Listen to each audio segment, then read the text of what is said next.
Kasunod yan ang joint patrol ng Pilipinas at US Indo-Pacific Command kamakailan. Ayon sa Chinese Ministry of National Defense, lalala lamang ang tensyon at mababaliwala ang kapayapaan at katatagan sa rehiyon. Panawagan nila sa Pilipinas, tigilan na ang anilay speculative at adventurous mindset, pati ang umano'y irresponsableng pagpapalaki sa sitwasyon. Bago yan, sinabi ng China na wala umanong karapatan ng mga non-regional country na makialam sa anilay maritime dispute ng China at Pilipinas.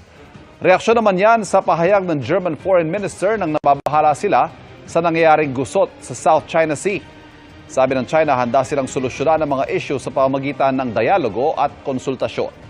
Git naman ng Department of Foreign Affairs ang maritime activity ng Pilipinas at Amerika at bahagi ng Mutual Defense Treaty ng dalawang bansa para sa pagpapalakas ng kanilang alyansa. Ginawa rin ang aktibidad sa loob ng Exclusive Economic Zone ng Pilipinas at naayon din sa international law.